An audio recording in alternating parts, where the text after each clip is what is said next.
जय श्री महाकाल। साधना में सर्वप्रथम ध्यान लगना अति आवश्यक है और उसमें कुंडलिनी जागरण का विशेष स्थान है। कई साधक कुंडलिनी जागरण करना चाहते हैं पर सही मार्ग ना होने के कारण वो नहीं कर पाते हैं, या कई मार्ग अपनाते हैं, कई जानकारों द्वारा बताए गए मार्ग अपनाते हैं पर उसमें कुछ गलतियां कर जाते हैं या कुछ त्रुटियां कर जाते हैं, फिर भी ये जागरण नहीं हो पाते हैं। आज हम कुंडलिनी ही जागरण की साधना के विषय में बात करेंगे और एक एक कुंडलिनी चक्र के बारे में अवश्य आप लोगों से चर्चा करेंगे, जिससे अगर पालन करते हो तो अवश्य आप इनमें लाभ प्राप्त कर सकते हो और तंत्र मंत्र के क्षेत्र में आगे बढ़ सकते हो। कुंडलिनी जब जाग जाती है तो ध्यान स्वतः ही लग जाता है। जैसे आप सो जाते हो तो आप स्वप्न देखते हो तो आपको वो जो दृश्य चलता है स्वप्न में, तो आप ये नहीं कह सकते कि वो झूठा था। जब आप जागते हो तो बिल्कुल आपको ऐसा लगता है कि हमने एक जीवन या एक लोक में गया, घूम के आ गया।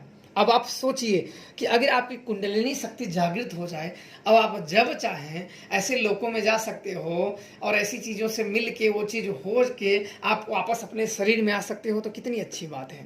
ये संभव होता है कुंडलिनी जागरण से।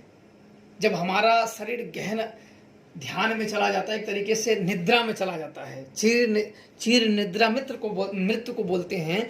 पर जब गहन निद्रा में चले जाते हैं तो हमें स्वप्न दिखता है कि हमें ये दिख गया, हम यहाँ गया। कभी कभी अच्छे सपने दिखते हैं, कभी कभी बुरे सपने दिखते हैं।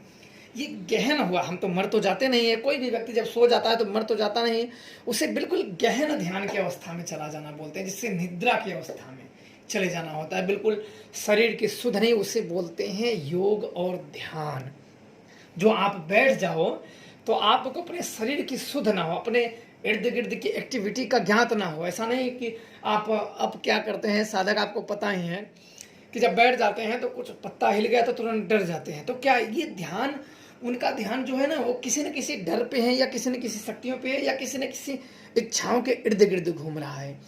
तो ये गहन विषय होता है। इसको समझना होता है कि हमारा ध्यान जो है, हम किसी साधना में या ध्यान हम केंद्रित करें तो ये हमारे किसी विषय के प्रति मन ना घूमे।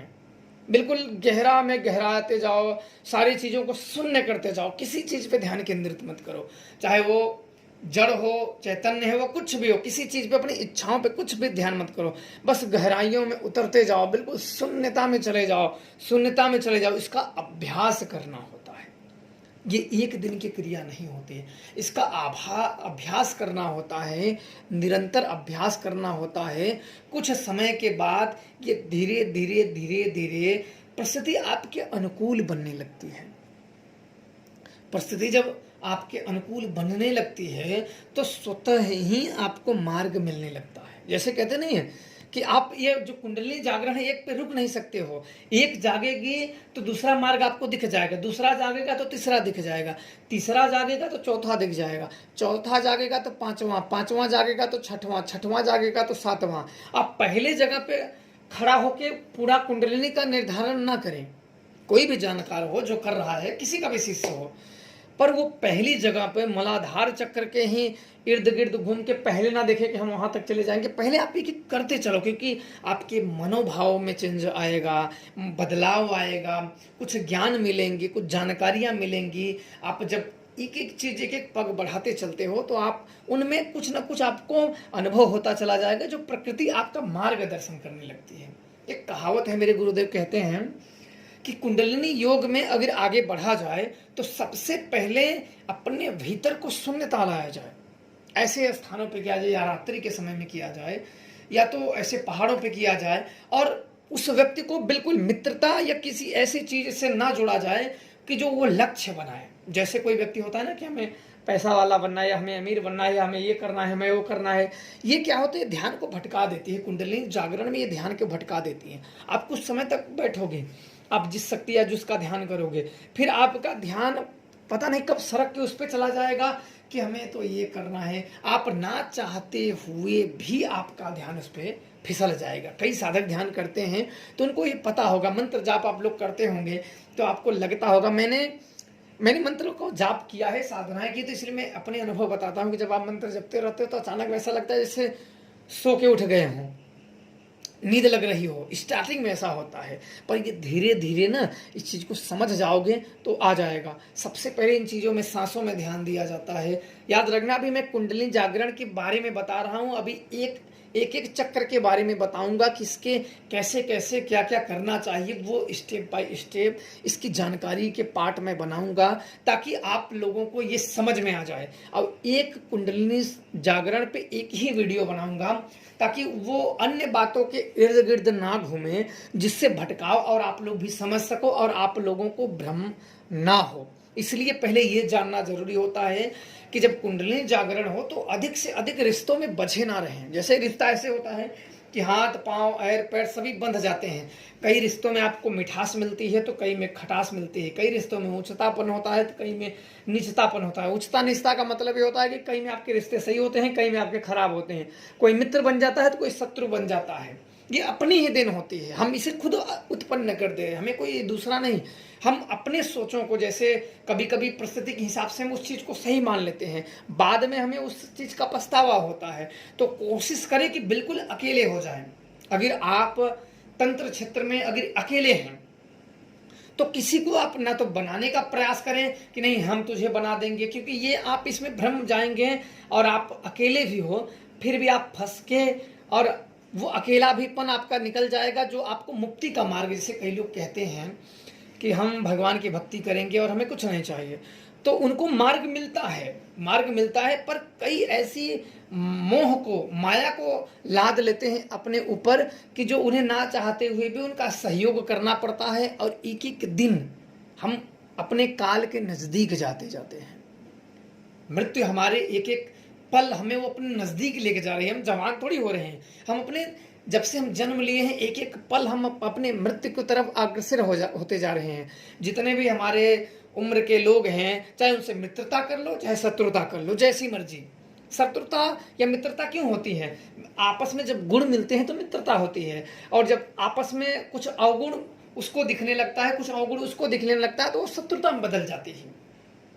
यदि मित्रता और शत्रुता हमारे मन के बस वो होते हैं, जैसे हमने कहा कि हमारे जो इंद्रियां होती हैं, जैसे स्वाद होते हैं, पांच होते हैं, तो हमारे इंद्रियों का विषय होता है, वो पता करते हैं कि स्वाद कड़वा है कि मीठा है कि खट्टा है कि तीखा है कि फीका है, वो इंद्रिक स्वाद है।